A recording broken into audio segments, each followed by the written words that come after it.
देखिए, जहां तक कि पैसे की बात है, आप अगर पीएमएलए में जो ईडी का जो काम आता है वो एक प्रेडिकेट ऑफेंस जहां पर रजिस्टर हो जाता है एफआईआर, तो ईडी उसमें आ सकता है, क्योंकि जो एक क्राइम से पैसा अमेस जो किया जाता है उसको लॉन्डर्ड मनी कहा जाता है।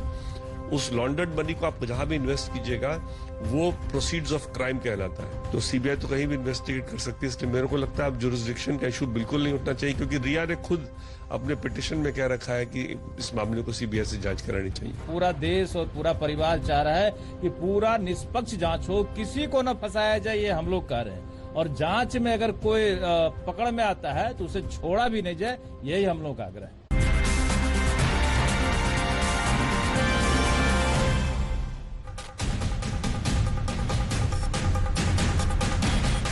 नमस्कार, आप देख रहे हैं हल्ला बोल। आपके साथ मैं हूं अंजना ओम कश्यप। सुशांत केस में रिया चक्रवर्ती पर जांच एजेंसियों का शिकंजा कसने लगा है। आज ईडी ने मनी लॉन्ड्रिंग केस में रिया चक्रवर्ती से सवाल दागे। ईडी ने रिया समेत 4 लोगों से पूछताछ की है। इस बीच बिहार पुलिस ने सुप्रीम कोर्ट में हलफनामा दाखिल कर रिया पर संगीन आरोप लगाए हैं। इस बीच आज तक के पास कॉल रिकॉर्ड्स हैं जिसमें 4 बार डीसीपी और रिया चक्रवर्ती के बीच में बातचीत हुई है। 28 सेकेंड, 29 सेकेंड, 61 सेकेंड, 66 सेकेंड, कई सारे सवाल। ये रिपोर्ट, फिर चर्चा की शुरुआत।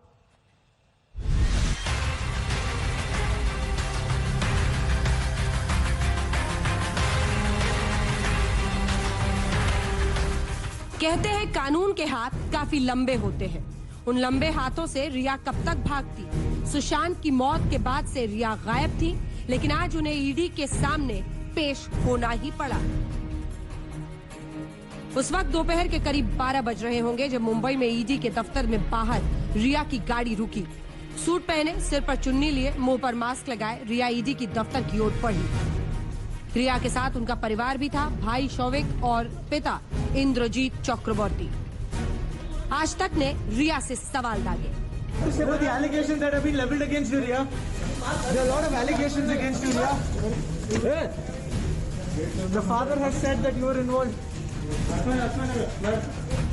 लेकिन बिना कुछ बोले, बिना किसी सवाल का जवाब दिए रिया उस कमरे की ओर बढ़ गई जहां बैठे ईडी के अधिकारी सवालों की फहरिस्त लिए उनका इंतजार कर रहे थे। सूत्रों की माने तो ईडी ने रिया चक्रवर्ती से पूछा, आपकी कमाई का स्रोत क्या है? सालाना आपकी कमाई कितनी है? आपके पास कितनी संपत्ति है? उसका हिसाब दीजिए। मुंबई में आपके कितने फ्लैट्स हैं? आपने कम कमाई में महंगे फ्लैट्स कैसे खरीदे? आपने कब कब आयकर रिटर्न दाखिल किया? सुशांत के खाते के लेन देन का हिसाब दीजिए। क्या सुशांत के अकाउंट से आपने 15 करोड़ निकाले? अगर हाँ, तो वो 15 करोड़ कहाँ है? सुशांत की कंपनी में आपके भाई का रोल क्या है? सुशांत की कंपनियों में आपका क्या रोल है? सुशांत के पैसे से क्या आपने गहने खरीदे? एक क्राइम से पैसा अमेस जो किया जाता है उसको लॉन्डर्ड मनी कहा जाता है। उस लॉन्डर्ड मनी को आप जहां भी इन्वेस्ट कीजिएगा वो प्रोसीड्स ऑफ क्राइम कहलाता है। तो प्रोसीड्स ऑफ क्राइम को ईडी अगर ये रियलाइज करती है कि ये इस पैसे, यहाँ का पैसा घूम के इनके पास आया है, चाहे कैश विड्रॉल्स होके या कोई और माध्यम से, तो वो पैसा बिल्कुल 100% कहलाएगा लॉन्डर्ड मनी। सुशांत केस में आज ईडी ने रिया समेत 4 लोगों से सवाल दागे, जिसमें रिया का भाई शौविक चक्रवर्ती, सुशांत की बिजनेस मैनेजर श्रुति मोदी और रिया के सीए रितेश शाह शामिल हैं। ईडी से पूछताछ के बीच आज तक को रिया के कॉल डिटेल्स हाथ लगे, जिससे कई बड़े खुलासे हो रहे हैं। 21 जून से 18 जुलाई के बीच बांद्रा डीसीपी और रिया के बीच 4 बार बातचीत हुई। 21 जून को रिया ने डीसीपी को कॉल किया और 28 सेकंड बात की। 22 जून को डीसीपी ने रिया को मैसेज भेजा। 22 जून को डीसीपी ने रिया को कॉल किया और 29 सेकंड बात हुई। 1 जुलाई को डीसीपी ने फिर रिया को कॉल किया और 66 सेकंड बातचीत हुई। 18 जुलाई को रिया ने डीसीपी को फोन किया और 61 सेकंड बात हुई। इस बीच बिहार पुलिस ने सुप्रीम कोर्ट में हलफनामा दाखिल किया। इस हलफनामे में सुशांत के परिवार वालों के वो तमाम आरोप दर्ज है जो उन्होंने रिया चक्रवर्ती पर लगाए थे। बिहार पुलिस के हलफनामे में आरोप लगाया गया है कि रिया का परिवार सुशांत के पैसे हड़पना चाहता था। हलफनामे में ये भी आरोप है कि सुशांत की मानसिक बीमारी की झूठी तस्वीर तैयार की गई। रिया पर यह भी आरोप लगाया गया है कि रिया सुशांत को दवाओं का ज्यादा डोज दिया करती थी। रिया ने तो मेंटली इसको हैजेक करने का कोशिश किया था कि दिमागी तौर से भी उसको इस तरह से कब्जा कर लिया था कि वो कहीं भी जाता था बेचारा, कहीं भी कुछ काम करने निकलता था तो बार बार कॉल करके उसको डिस्टर्ब करना, तुरंत वापस बुलाना, तुरंत उसके साथ इर्द गिर्द के लोगों को तंग करना, ये तमाम चीजें चल रही थी। अब तमाम चीजें जांच का विषय है कि क्यों इतना करती थी, क्यों ऐसा कर रही थी, हर कुछ सामने आएगा। उधर सीबीआई ने सुशांत केस में एफआईआर दर्ज कर लिया है। ये वही एफआईआर है जो बिहार पुलिस ने सीबीआई को ट्रांसफर किए है। अब जल्द ही सीबीआई की स्पेशल इन्वेस्टिगेशन टीम एक्शन में आएगी और सुशांत सिंह राजपूत की मौत के अगर कोई तार है रिया के साथ तो उसे खंगालेगी। अब जैसे जैसे रिया पर शिकंजा कस रहा है, परिवार को इंसाफ की उम्मीद बढ़ गई है। सुशांत की बहन श्वेता ने फेसबुक पर भगवान शंकर की तस्वीर साझा की और लिखा, हर हर महादेव, भगवान हमारे साथ है।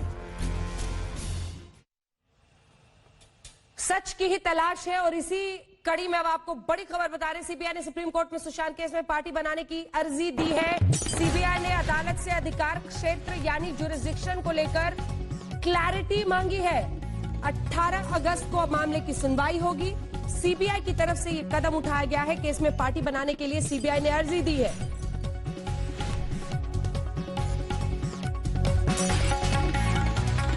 18 अगस्त को सुप्रीम कोर्ट में मामले की सुनवाई होगी। स्पष्टता हो जुरिस्डिक्शन को लेकर, ताकि ये न पूछा जाए कि जांच कौन कर रहा है। क्या इसके साथ साथ महाराष्ट्र पुलिस, मुंबई पुलिस भी जांच आगे ले जाएगी? क्या सीबीआई पूरी तरह से सिर्फ जांच करेगी? क्लैरिटी हो जुरिस्डिक्शन में।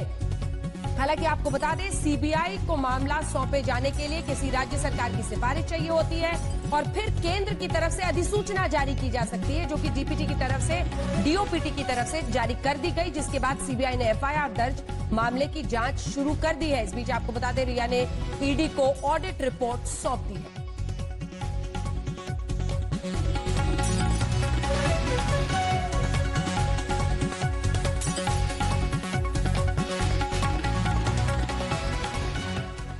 हमारे साथ विकास सिंह एक्सक्लूसिव जुड़ रहे हैं इस वक्त आज तक पर, जो सुशांत सिंह राजपूत के पिता के वकील हैं, के सिंह साहब के। विकास जी, आपसे मैं बातचीत करूंगी, कई सारे सवाल हैं, आप भी सुनिए और दर्शकों को भी जरा सुनाते हैं। जिस एसएसपी विनय तिवारी को मुंबई पहुंचते ही बीएमसी ने क्वारंटीन कर दिया था, आज उन्होंने बड़े ही सख्त अंदाज में एक संदेश दिया है। पहले सुनिए वो क्या कह रहे हैं।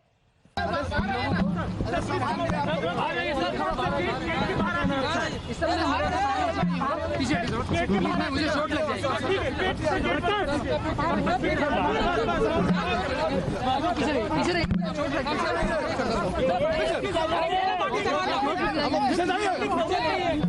किया गया है, ये कहा है एसपी ने। क्वारंटीन से छूटने के बाद पटना सिटी एसपी का ये बयान है, जिसमें पटना सिटी एसपी विनय तिवारी ने क्वारंटीन से छूटने के बाद ये कहा कि मुझे क्वारंटीन में नहीं डाला गया, जांच को क्वारंटीन कर दिया गया है इस पूरे मामले में।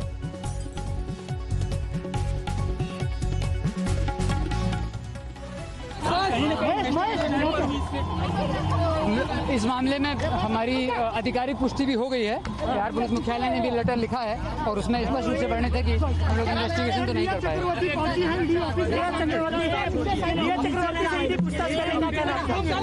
उसमें मेरा कुछ कहना उचित नहीं होगा, क्योंकि डिफरेंट एजेंसी है, वो काम कर रही है और दूसरी एजेंसी काम कर रही है, उसमें मेरा क्या कमेंट है। कहीं ना कहीं प्रोफेशनल रवैया रहा है। मुझे इस बारे में कुछ नहीं कहना है, क्योंकि मुझे तो क्वारंटीन। उन्होंने कहा कि मुझे नहीं क्वारंटीन किया गया, जांच को क्वारंटीन कर दिया गया है। बहुत कुछ एक लाइन में कह गए विकास सिंह जी। सबसे पहले तो यही प्रतिक्रिया आपसे, क्योंकि हमने भी जो कॉल रिकॉर्ड्स अपने दर्शकों को दिखाए हैं, डीसीपी त्रिमुखे और रिया चक्रवर्ती के बीच में 4 बार बातचीत हुई है। फर्स्ट फोन कॉल एवर सिर्फ 28 सेकेंड का, और फिर 21 जून को कोई कॉल नहीं है। उसके बाद अगले दिन भी कॉल होता है, वो 29 सेकंड का होता है, फिर एक कॉल 66 और एक 61 सेकंड का। अक्सर ऐसे छोटे कॉल्स का इस्तेमाल, अगर मैं अपना परिचय भी दूं कि मैं डीसीपी बांद्रा हूं और मैं आपको तफ्तीश के लिए बुला रहा हूं, अगर समन के बावजूद वो पर्सनली कॉल भी कर रहे थे, तो कम से कम थोड़ी देर तो बातचीत होगी। ये 28 सेकेंड, 29 सेकेंड क्या कह रहा है विकास जी? देखिए, ये तो बड़ा स्पष्ट है कि इस तरह की जो छोटी कॉल्स होती हैं, इसका मतलब ये है कि कोई दूसरे प्लेटफॉर्म पे, टेलीग्राम पे या किसी व्हाट्सएप कॉल के पार लंबी बात हुई होगी। इसका मतलब क्या है कि अदरवाइज इस तरह के कॉल करने का कोई मतलब नहीं बनता, नंबर 1। नंबर 2, आपको बताओ बड़ी अहम बात कि महाराष्ट्र सरकार ने एक नोटिफिकेशन निकाला था 24 मई 2020 को क्वारंटाइन के बारे में, और उन्होंने देखिए महाराष्ट्र सरकार ने खुद क्या कहा है for the people who are coming to Maharashtra, जो 14 डेज क्वारंटाइन उन्होंने बोला ही है। दूसरी बात क्या बोला है, local district municipal administration will be authorised to give exemption in home isolation for contributing to an office or for other important work after checking the passenger। तो ये जो होम क्वारंटाइन का जो रूल था, इसमें उनका खुद का ही इसमें एग्जाम्पशन देने का पावर था, और एग्जाम्पशन नहीं दे करके तिवारी जी बिल्कुल ठीक कर रहे हैं, एग्जाम्पशन नहीं दे करके उन्होंने एक्चुअली तिवारी जी को नहीं क्वारंटाइन किया, इन्वेस्टिगेशन को क्वारंटाइन किया। अंजना जी, इसीलिए हम थक हार के हमने फिर पिता से बात की और हमने कहा कि नहीं, इस मामले को सीबीआई ही भेज देना बेटर है, बेहतर होगा, कम से कम जुरिस्डिक्शन की बात नहीं आएगी। और सीबीआई जब ये जो कॉल डिटेल्स की आप बात कर रही हैं, ये सारे कॉल डिटेल्स सीबीआई छानबीन करेगी तब पता चलेगा, क्योंकि रिया को तो एक्यूज के जैसा देखा ही नहीं जा रहा था, रिया को तो कंप्लेनेंट के जैसा देखा जा रहा था, लग रहा था जैसे कि वो विक्टिम है, जबकि परिवार ने 25 फरवरी को ही बोल दिया था कि इनसे खतरा है सुशांत सिंह राजपूत को, और उसके बोलने के बाद जब मौत भी हो जाती है तो उस कड़ी को आगे नहीं बढ़ाता है मुंबई पुलिस, उस कड़ी को फिर वहीं छोड़ देता है और इनको पूरा कहानी बदल करके रिया को, क्योंकि परिवार का वहां कोई रह नहीं रहा था, बहन भी रह रही थी, वो अलग रह रही थी, तो इसलिए अकेले सुशांत सिंह राजपूत थे, तो जो परिवार की तरफ से कंप्लेंट था कायदे से उसको ही आगे बढ़ाना चाहिए था। तो इस तरह के मामले में जहां अक्यूज्ड से डीसीपी बात करे रेगुलरली, वो बहुत ही सवालिया निशान उठाता है इन्वेस्टिगेशन के क्वालिटी पर और इसके फेयरनेस पे, बिकॉज पुलिस का जो रोल होता है वो अक्यूज से कोई डीसीपी इस तरह से बात करे, ये अनहर्ड ऑफ है इन क्रिमिनल ज्यूरिस्प्रूडेंस। तो इसलिए ये जब ज्यादा डिटेल में जब जाएंगे, सारे कॉल रिकॉर्ड इनके चेक किए जाएंगे, व्हाट्सएप का भी कम से कम, भले रिकॉर्डिंग कॉल का ना हो लेकिन ये तो पता चल ही जाएगा कि व्हाट्सएप कॉल कितने देर का हुआ था, तो उससे पूरा क्लियर होगा कि ये कॉल सिर्फ उसी पर्पस के लिए था कि व्हाट्सएप कॉल किया जाए, या यही कॉल था इनका 28 सेकंड का जिसमें कुछ बात की है इन्होंने। जी, अगला सवाल, क्योंकि अब शक के दायरे में ये तमाम बातें आ रही हैं, बिहार पुलिस ने भी अपनी तरफ से जो कोर्ट को जानकारी दी है उसमें सीधे सीधे कहा है कि मुंबई पुलिस रिया के पक्ष में ज्यादा खड़ी दिखाई दे रही है। अब ये सब कुछ कोर्ट में साबित करना बहुत मुश्किल होगा, किस तरह से इस पूरे मामले को वो आगे ले जा रहे होंगे, क्योंकि आप लगातार संपर्क में तो होंगे ही। देखिए अंजना जी, मेरे को नहीं लगता इसको साबित करने में जरा भी प्रॉब्लम आएगी, क्योंकि जो 174 का जो इंक्वेस्ट प्रोसीडिंग होता है, इसमें जो सेक्शन इटसेल्फ कहता है, बॉम्बे पुलिस मैनुअल भी कहता है कि inquest is to be done promptly, forthwith, ये वर्ड यूज किए हैं सीआरपीसी में भी और बॉम्बे पुलिस मैनुअल। जो चीज आपको फोर्थविथ करना चाहिए या प्रॉम्प्टली करना चाहिए उसको आप, एंड उसमें अगर आप और डिटेल में देखिएगा तो उसमें लिखा है कॉज ऑफ डेथ, सर्कमस्टांसेस, क्या वेपन यूज हुआ, अगर सुसाइड है तो फिर कैसे लटके, उनका वजन कितना था, जिस पे लटके वो वजन ले सकता है कि नहीं ले सकता, दरवाजा किसने खोला, क्यों खोला दरवाजा, क्यों शक हुआ। इंक्वेस्ट सिर्फ इतना ही होता है, from the at the site where the death take place, उसका मुआयना करके एक इंक्वेस्ट बना करके आप मैजिस्ट्रेट को भेजना is the only job in a 174 proceeding. तो 174 के प्रोसीडिंग में अगर पूरे बॉलीवुड को आप बुला रहे हैं और जो बातें एक्चुअली इंक्वेस्ट में होनी चाहिए थी उसका कोई आप डिस्कशन भी नहीं कर रहे हैं, तो ये तो बड़ा क्लियर सुप्रीम कोर्ट का इस्टेब्लिश होगा ना कि भाई ये 174 नहीं था, ये सिर्फ रफा दफा करने की बात थी। होप कर रहे थे मुंबई पुलिस की महीना 2 महीना चला जाएगा, पब्लिक मेमोरी से सुशांत सिंह राजपूत हट जाएंगे, मीडिया भी उनको भूल जाएगी और फिर ये मामले को क्लोज कर देंगे। लेकिन I am grateful to the media of this country की इस मामले को छोड़ नहीं रही है, इस मामले को बिल्कुल बनाए हुई है और पब्लिक भी बड़ा सपोर्ट है इनको, और परिवार भी बहुत ही ज्यादा चूंकि दुखी है, बहुत ज्यादा परिवार को सदमा पड़ा है, तो वो भी इस मामले को छोड़ेंगे नहीं। तो इसीलिए हम लोगों ने इसको कहा कि पटना, चूंकि जुरिस्डिक्शन क्लियरली बनता है तो एफआईआर पटना करवाया जाए, जिसमें कि इसी बहाने हमको कम से कम जस्टिस तो मिले। अदरवाइज अगर हम गलती से अगर वहां कंप्लेंट दे देते मुंबई को, तो आज उसको भी रफा दफा करके इसी इंक्वायरी में सारे बॉलीवुड को इन्वेस्टिगेट करके मामला को खत्म कर दिया गया रहता। तो इसलिए अगर बॉलीवुड का इन्वॉल्वमेंट है इस क्राइम में, तो वो भी एक रिमोट इन्वॉल्वमेंट हो सकता है। डायरेक्ट इन्वॉल्वमेंट तो जो डेथ है, जो आसपास लोग थे, जो सर्कमस्टांसेस थे, अब रिया ने फोन काट दिया, आप देख रहे हैं आज के दिन सारे मीडिया में चल रहा है कि 6 दिन इनसे बात नहीं हुई। जो आदमी इतना प्यार करता है, उसके सारे पैसे पे इतने दिन से साल भर से यूज कर रहा है पूरे को, और वो 6 दिन उससे बात भी नहीं करेगा जबकि उसकी मानसिक स्थिति इतनी नाजुक है। तो इसलिए खुद ही कह रही कि नाजुक है, खुद ही कह रही कि डॉक्टर के यहाँ ले जाते थे, तो फिर क्या उनको कंपल्शन था जो फोन ब्लॉक करके वो चली गई और 6 दिन बात नहीं किया, और उसकी वजह से सुशांत सिंह ने अपनी जान ले ली। तो इसलिए अंजना जी, मेरे को नहीं लगता इसमें प्रूव करने में कोई ज्यादा प्रॉब्लम हम लोग को आएगा सुप्रीम कोर्ट में, कि कैसे एक इन्वेस्टिगेशन को बिल्कुल डिरेल करने की कोशिश की है मुंबई पुलिस ने, और पटना पुलिस को कैसे नॉन कोऑपरेशन दिया। देखिए, अगर इनका जेन्युइन इन्वेस्टिगेशन था तो कोऑपरेट करते पटना पुलिस के साथ, बोलते भाई अच्छा हो, चलो भाई हम मिस कर गए, चलो तुम देख लो क्या इसमें बनता है, क्योंकि that is the right way. Positive attitude यही होता है। अगर आपको क्राइम को डिटेक्ट करना है, अगर 2 एजेंसी मिलके करे, जैसे ईडी और सीबीआई बहुत बार मिलके करती है काम, तो 2 एजेंसीज मिलके काम कर सकती हैं। ऐसी कोई बात नहीं कि नहीं कर सकती, लेकिन इनका एक्चुअली इनकी मंशा नहीं थी कि इसमें इन्वेस्टिगेशन प्रॉपर हो। बिल्कुल। अब जो जांच है वो कैसे आगे बढ़ेगी, उस पर एक सवाल आपसे मैं करना चाहती हूँ। सीबीआई ने भी अपनी तरफ से अर्जी फाइल की है जिसमें वो ये कह रहे हैं कि जुरिस्डिक्शन क्लियर हो, हम उस पर क्लैरिटी चाहते हैं।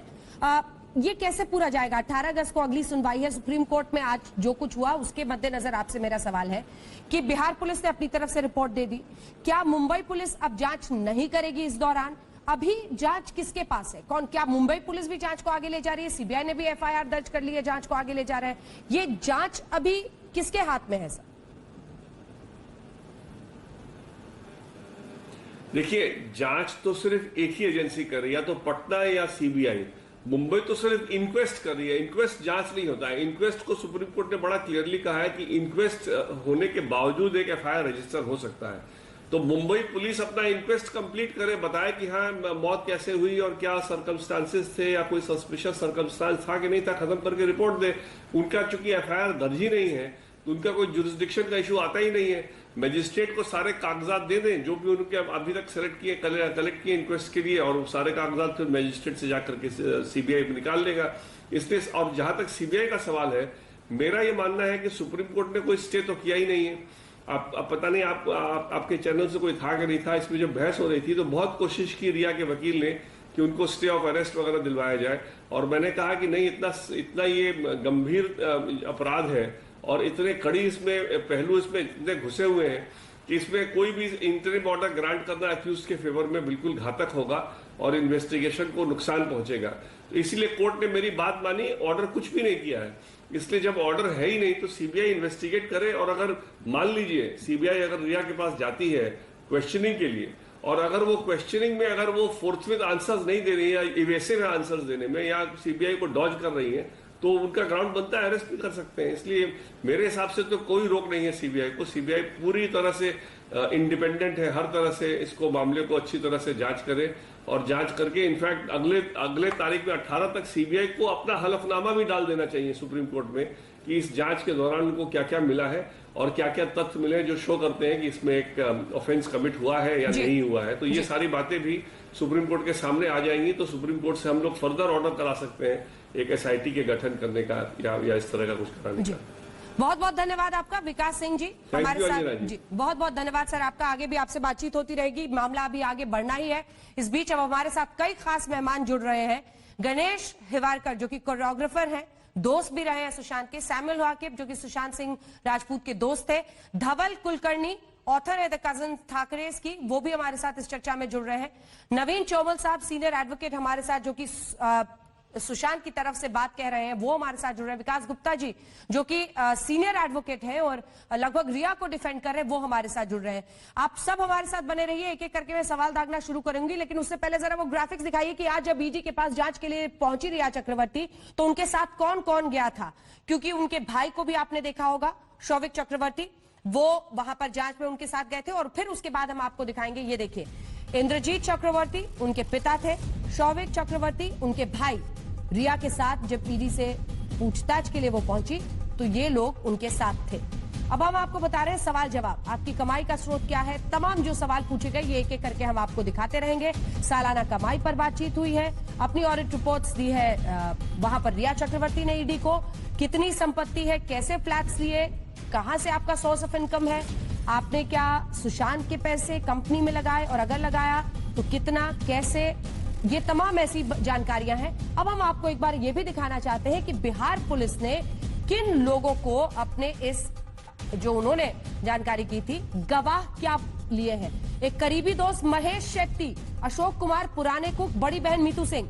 अब ये कुक आप याद रखिए, ये तमाम ऐसे लोग हैं जो महेश शेट्टी के साथ तो एक वक्त पर कुर्ग वो जाना चाहते थे ऑर्गेनिक फार्मिंग करने, ये भी बताया गया था। एक बार फिर से जरा दिखा दीजिए। सबसे पहले जो चेहरा आप देख रहे हैं महेश शेट्टी, क्योंकि वो सामने अब नहीं आ रहे हैं, करीबी दोस्त हैं। कुर्ग में वो ऑर्गेनिक फार्मिंग साथ में करना चाहते थे, ये एफआईआर में बाकायदा परिवार ने लिखाया है। इधर अंकिता लोखंडे, केसरी चावड़ा सुशांत के डॉक्टर, बैंक मैनेजर हर्ष पटेल, ये एक रिलेशनशिप मैनेजर थे जो कि सब एक सेलिब्रिटी को इस तरह से बैंक स्पेशल मैनेजर देता है। फिल्म डायरेक्टर रूमी जाफरी, खुशहाल जावेरी, ये तमाम लोग गवाह बनाए गए हैं। और मीतू सिंह जो है उनकी बड़ी बहन को भी इसमें बनाया गया है गवाह। तो ये वो तमाम चेहरे हैं। अब चर्चा की शुरुआत करते हैं और सबसे पहले आपके पास आते हुए मैं विकास गुप्ता जी पूरे मामले को आगे ले जाना चाहती हूं। देखिए, सवाल बहुत सारे हैं और हम एक एक करके मीडिया के जरिए उसे उठा रहे हैं, लेकिन रिया ने पिछले दिनों एक तो अपना लोकेशन वो किसी को नहीं बता रही थी, फिर खबर आई कि वो घर पहुंच गई हैं, फिर सुबह में आया कि ईडी के लिए वो पूछताछ के लिए नहीं जाना चाहती हैं, फिर आखिरकार जब कहा गया कि नहीं आगे की तारीख नहीं मिलेगी, वो ईडी से पूछताछ के लिए पहुंचती हैं। बहुत सारे सवाल हैं और डीसीपी से 28 सेकंड 29 सेकंड के कॉल्स भी लोग समझ नहीं पा रहे हैं। मिस्टर गुप्ता। अंजना जी, देखिए, मैं आपके प्रश्न के दो भाग हैं। तो मैं पहला, आपने जो बाद में कहा और विकास सिंह जी से भी पूछा था कि डीसीपी से कभी 28 सेकंड, कभी 61 सेकंड, कभी 69 सेकंड बात करी। 29। आपको ये मैं कहना चाहूंगा कि बंबई में जब इंक्वेस्ट में वो कोई अक्यूज नहीं थी, वो भी प्रोसिक्यूशन के केस को उतना ही स्ट्रेंथन कर रही थी जितना कि बाकी लोग जो आई विटनेस थे वहां पे फ्लैट पे थे, वो लोग जो सपोर्ट कर रहे थे, उसी के तहत उनसे भी तहकीकात की जा रही थी। तो अगर डीसीपी अगर विटनेस से बात कर रहा है तो मुझे लगता है इसमें कोई भी गैर कानूनी बात नहीं है, अनलेस एंड अनटिल कोई स्टिंग ऑपरेशन करके आपने कोई उनकी रिकॉर्डिंग ली हो, और शायद इसका स्पष्टीकरण भी मुंबई पुलिस ने दे दिया है। और दूसरी बात, जहां तक सवाल उठता है कि वो अपने घर में नहीं थी, छिप रही थी, तो अगर बिहार पुलिस ने उन्हें अक्यूज बनाया था। एक सेकंड मिस्टर गुप्ता, एक सेकंड आगे जाने से पहले मैं आपसे जरा पूछूं, बीच में तस्वीरें भी दिखाते रहिए। विकास गुप्ता जी, मैंने कॉल करने पर सवाल नहीं किया, आप एक एडवोकेट हैं लेकिन आप सवाल को समझ ही नहीं पाए। मैंने कॉल के ड्यूरेशन पर सवाल खड़ा किया। 28 सेकंड पहली बार, आप रुकिए सर, रुकिए। 28 सेकंड पहली बार कॉल, जब आप पहली बार, आपके पास नंबर भी, मैं यही मानकर चल रही हूं कि डीसीपी त्रिमुखे और रिया चक्रवर्ती पहले संपर्क में नहीं थे, क्योंकि 1 साल के पूरे रिकॉर्ड्स हैं, इससे पहले उनकी कभी बातचीत नहीं हुई है फोन पर। तो कम से कम अपना नाम, अपना परिचय तो कोई बताएगा अगर ये ऑफिशियल रिकॉर्ड है तो। देखिए अंजना जी, इस समय अटकलें लगाना की अटकलें नहीं, मैं आपसे पूछ रही हूँ, आप ही बताइए ना। नहीं, मुझे ऐसा कोई बहुत बड़ी इसमें विचित्र बात नहीं लगती। अगर वो इतना कहते हैं कि मैं पुलिस स्टेशन से बोल रहा हूँ और आप आ जाइए, तो ये बात को 28 सेकंड और 61 सेकंड में कही जा सकती है। मतलब मैं पुलिस स्टेशन से बोल रहा हूँ और आप पुलिस स्टेशन आ जाइए। हाँ, अगर इतना कहा जा रहा है तो मुझे नहीं लगता कि इसमें कोई बहुत ये तरीका होगा किसी को समन के बाद बुलाने का। देखिए, वो पहले पुलिस स्टेशन में उनसे मिली हुई भी हैं। ये मैटर ऑफ इन्वेस्टिगेशन है, इसे हम स्टूडियो पे तर्क वितर्क करें, मुझे लगता है ये हमें ये निष्कर्ष ही रहेगा, कोई इस बात से कहीं हम पहुंच नहीं पाएंगे। और दूसरी बात, जो आपकी बात आई थी कि वो छुप रही थी, अगर बिहार पुलिस ने उन्हें अक्यूज्ड बनाया था तो उनके अपने अधिकार है। अगर वो सुप्रीम कोर्ट जाना चाहती थी या एंटीसिपेटरी बेल का प्रोविजन उनके पास है, तो ये अक्यूज की एक रेमेडी है, जो उसकी कॉन्स्टिट्यूशनल रेमेडी है, जिसे वो एक्सरसाइज कर सकता है। तो इसमें ऐसा नहीं है कि वो पहली। नवीन चोमल साहब को इनके साथ दिखाइए। नवीन चोमल साहब, वही सवाल जो मैंने उनसे पूछा था, आपको इसमें कितना मतलब अगर दूसरे पक्ष से तर्क रखें तो क्या समझ में आता है? देखिए, सबसे पहले मैं खुलासा करना चाहता हूं कि विकास दुबे साहब जो है वो काफी पॉइंट को अलग हट के बोल रहे हैं और मेन पॉइंट वो मिस कर रहे हैं। जैसे कि उन्होंने कहा है कि रिया चक्रवर्ती एंटीसिपेटरी बेल ले सकती है, तो उन्होंने बिहार कोर्ट में जाना चाहिए था एंटीसिपेटरी बेल के लिए और ना कि सुप्रीम कोर्ट में। और यदि बिहार पुलिस की आप यदि सुप्रीम कोर्ट में एफिडेविट पढ़ोगी तो उसमें स्पष्ट होएगा कि उन्होंने जो सेक्शन यूज किया है सुप्रीम कोर्ट में 406 for the transfer of the case, इसे साफ स्पष्ट होता है कि रिया चक्रवर्ती ने ये पिटीशन नहीं फाइल किया है, उनको आगे रखकर महाराष्ट्र के कुछ लोग हैं जो इस केस को दबाना चाहते हैं, उन्होंने पिटीशन फाइल किया है और वो नहीं चाहते कि बिहार की पुलिस इसको इन्वेस्टिगेट करे, और वो चाहते हैं कि ये मैटर सुप्रीम कोर्ट के आदेश से उनके पास आ जाए ताकि मामला वो आराम से रफा दफा कर सके। तो इनका प्लानिंग काफी क्लियर दिख रहा है। यदि रिया चक्रवर्ती को खुद को कोई रेमेडी चाहिए थी तो वो सीधा बिहार हाईकोर्ट में जाती एंटीसिपेटरी बेल के लिए, परंतु सुप्रीम कोर्ट गई है और उन्होंने सेक्शन 406 का उपयोग किया है।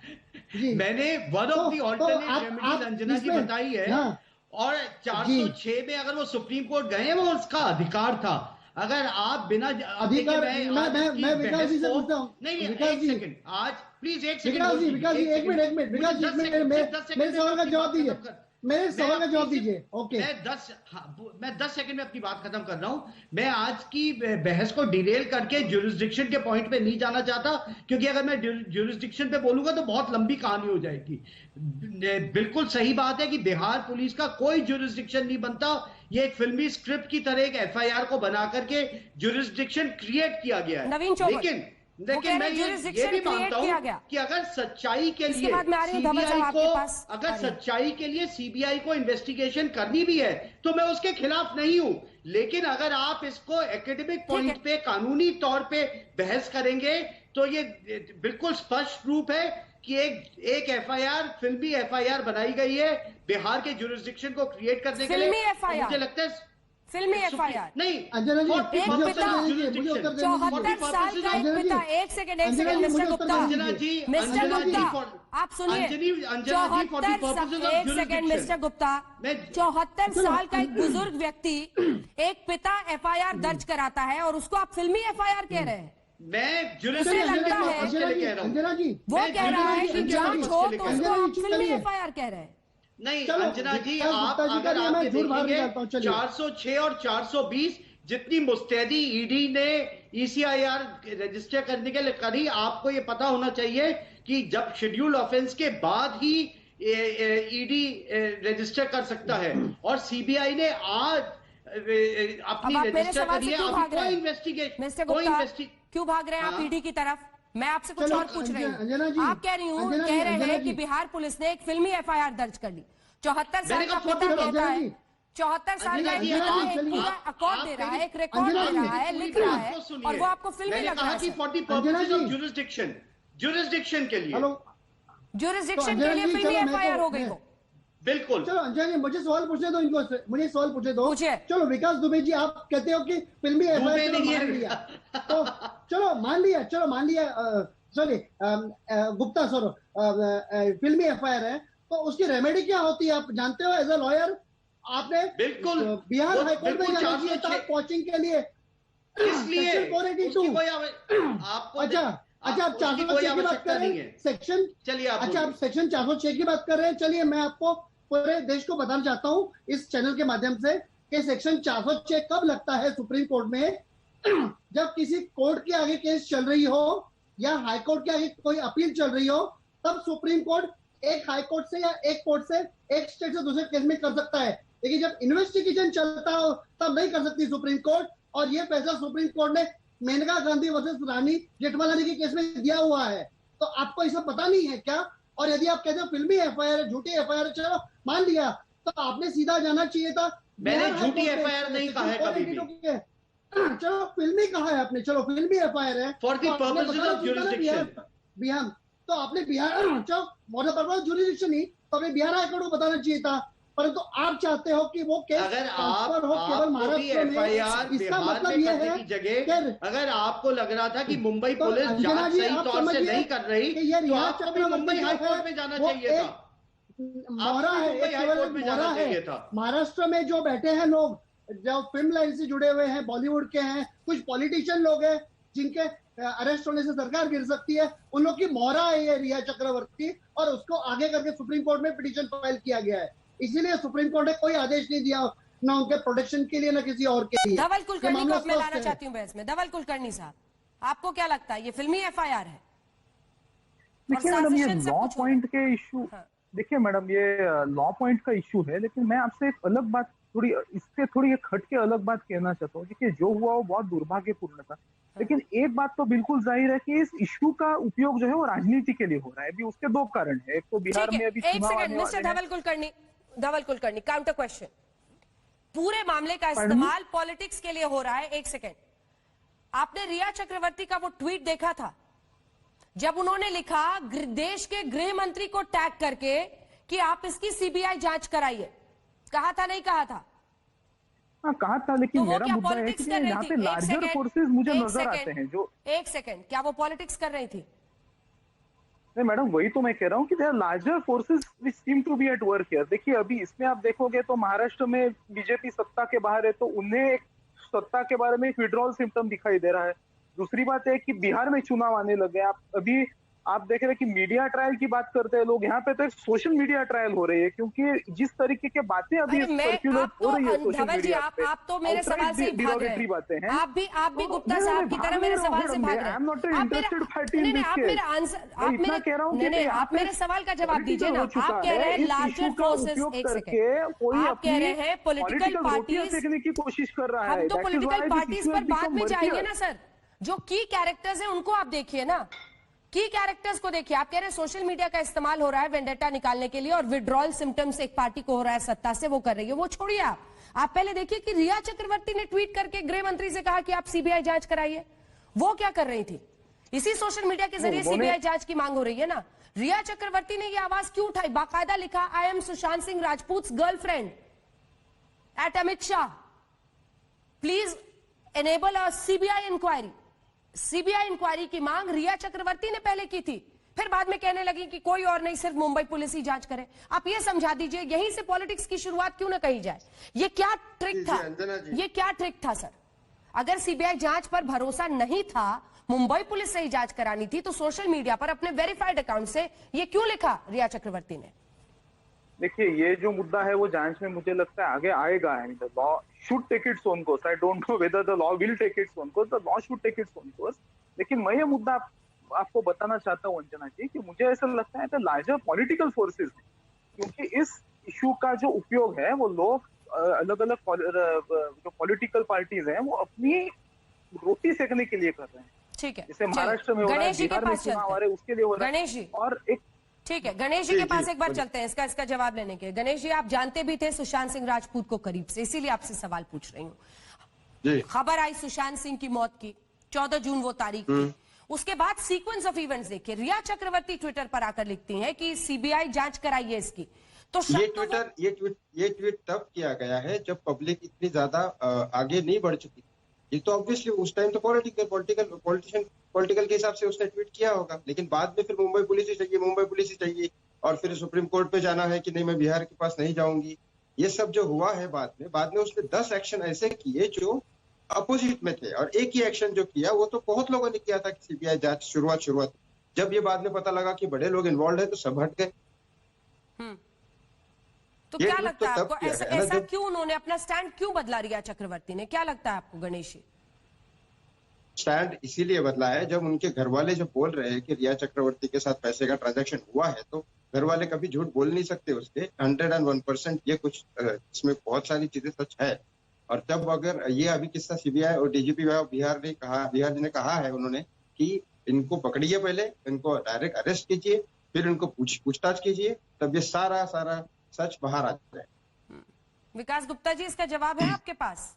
बिल्कुल अंजना जी, अगर आप मुझे कृपया करके 60 सेकंड का समय दें, मैं 2 भागों में विकास जी एक तो रिया जो भी करती है,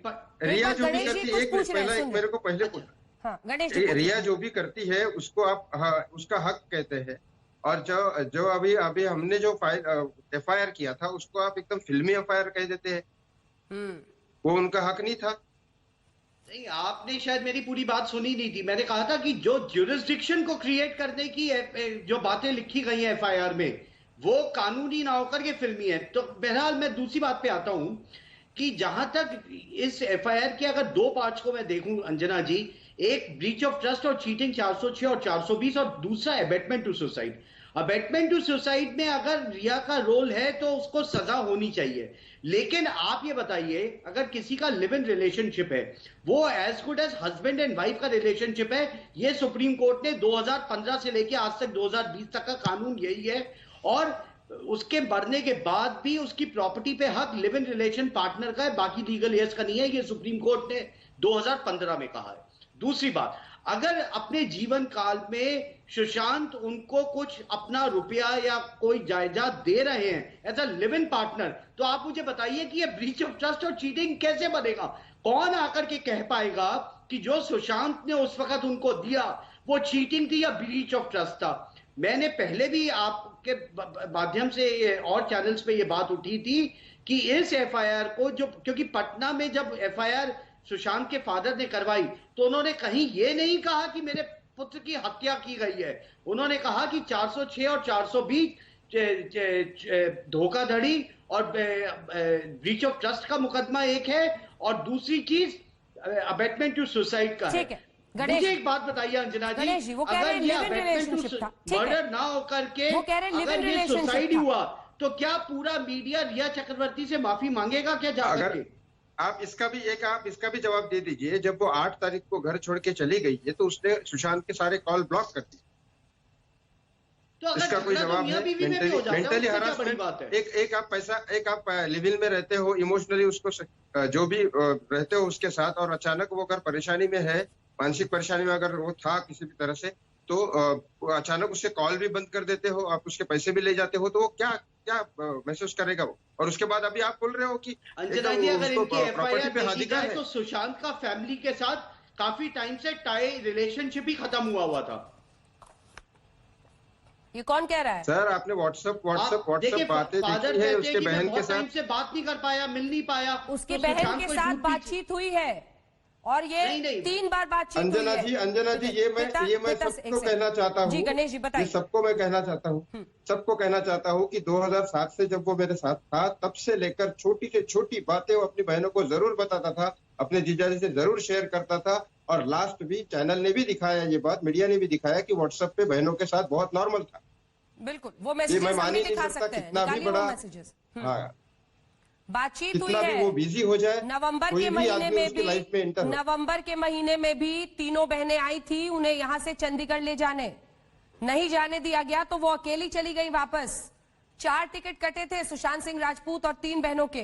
दिसंबर में फोन नंबर बदला, जनवरी में फिर ये खुद गाड़ी से चंडीगढ़ गए अपनी बहन के पास। 20 से 24 जून तक रहे विकास गुप्ता जी।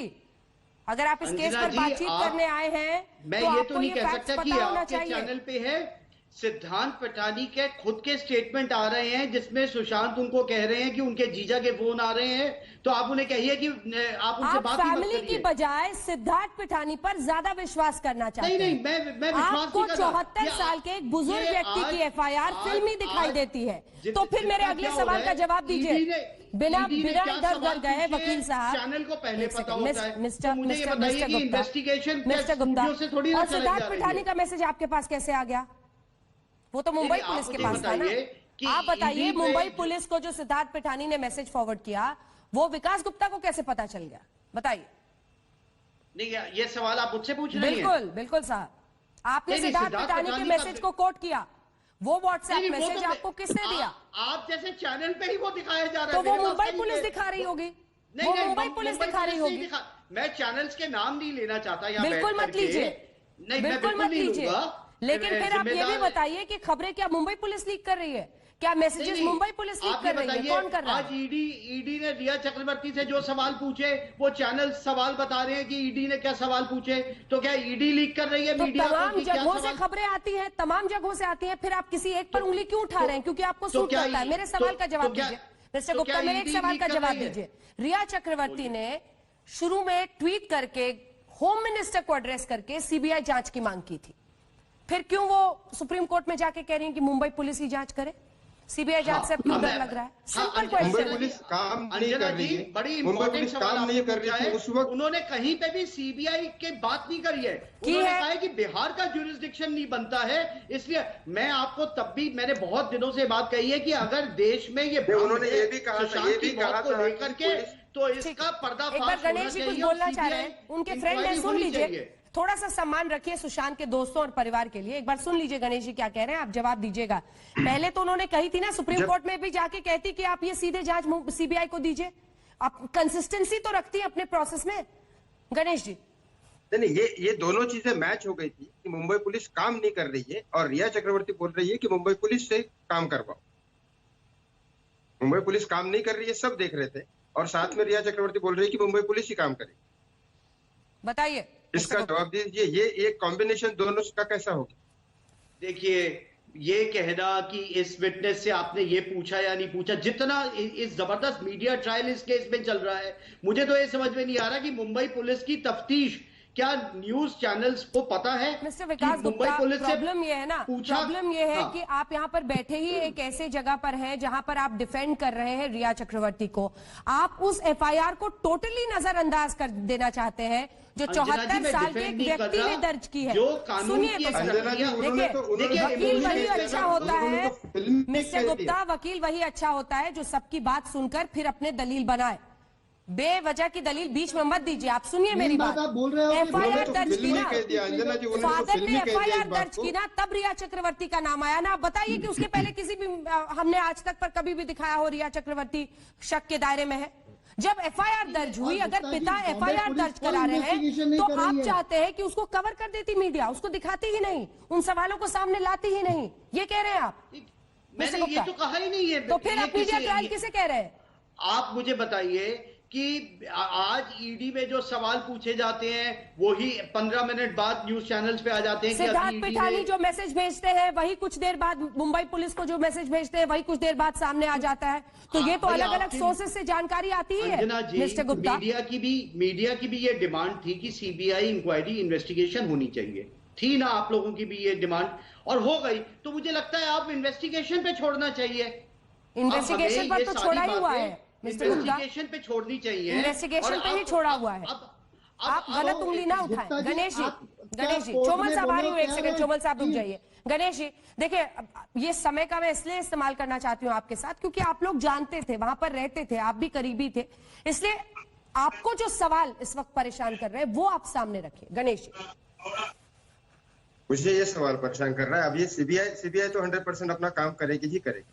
इन्होंने जो आप पहले तो एक फिल्मी कह दिया, ये लोग सुशांत के पूरे परिवार को मतलब इस तरह से ले रहे कि उनके साथ बातें नहीं हो रही थी ठीक से, परिवार के साथ कनेक्शन नहीं था, और उन्होंने जो उसके फादर ने बेचारे इतने दुख में होने के बाद भी एक लड़ाई लड़ रहे हैं, उससे उनके अंदर गुस्सा भी होगा, दुख भी होगा, बहुत सारा मानसिक वेदना होती होगी। उसके बाद उन्होंने 74 साल के आदमी ने एक एफआईआर किया और इन लोग अभी वहां पे चैनल में आके बोल रहे कि फिल्मी है। किस टाइप के वकील है ये, किस टाइप के इंसान है कि बोल दिया फिल्मी है? बाप रे बाप। आप समझ रहे हैं आपने किस तरह से विकास जी आहत किया है एक वर्ड से?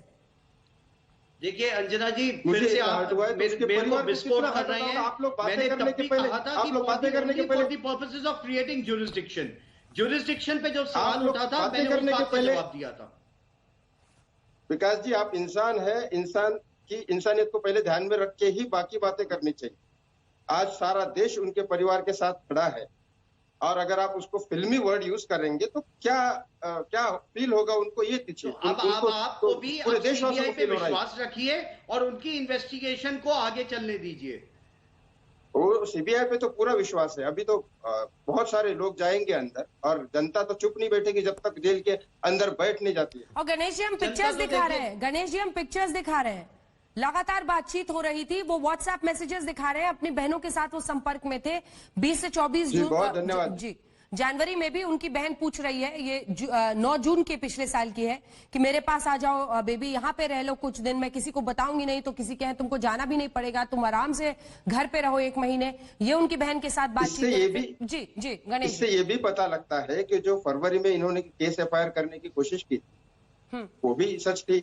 पुलिस वाले बोल रहे हैं कि हाँ हमने एफआईआर राइटिंग में नहीं लिया, इसके लिए नहीं हुआ, लेकिन पुलिस तो सपोर्ट के लिए होती है ना, समझाने के लिए भी, समझाने की तरह से भी कर सकते हैं। नवीन चोमल जी, समझाने के लिए भी कर सकते हैं। हाँ, किसी को जेल के अंदर नहीं डाल सकते, धमका नहीं सकते बिना एफआईआर के, ये समझ में आता है, लेकिन विकास गुप्ता जी आज बोल रहे हैं कि सीबीआई इंक्वायरी कर सकती है, तो मैं उनसे एक सवाल पूछना चाहता हूँ कि क्या आप सुप्रीम कोर्ट में मानने को तैयार है, स्वीकार करने को तैयार है कि ये मामला पूरा सीबीआई को दे दिया जाए और हम पूरा सहयोग करने को तैयार है? धवल कुलकर्णी ये तो साहब, उनके वकील, ये तो विकास उनके गुप्ता वकील जी। बताएंगे। मैं कहाँ से बता सकता हूँ इस सवाल का आपका जवाब? धवल कुलकर्णी अजीब साहब, है। धवल कुलकर्णी साहब,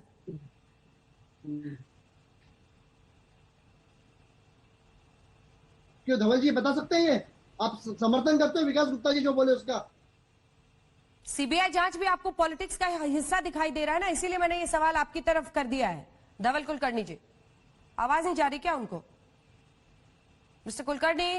अंजना जी, कुछ भी हो, कितना भी केस हो, सीबीआई क्या करे, सीबीआई पे भरोसा है पूरा। ठीक है, गणेश जी की लेकिन बात अगर से ये अंत करेंगे, जब ब्रेक तक करेंगे। ये- जी जी गणेश जी, जब तक ये जेल के अंदर नहीं जाते हैं, पब्लिक और मीडिया शांत नहीं हो सकती, देशवासी शांत नहीं हो सकते। आप अभी तक के हिस्ट्री का रिकॉर्ड है, कोई भी बड़ा आदमी या सेलिब्रिटी ऐसा कुछ हादसे में होता है उसके साथ 10 दिन में देशवासी भूल जाते हैं या कुछ नहीं होता है। लेकिन ये केस ऐसा है, ये संसार का नियम पे जा रहा है, पापियों का घड़ा भर चुका है।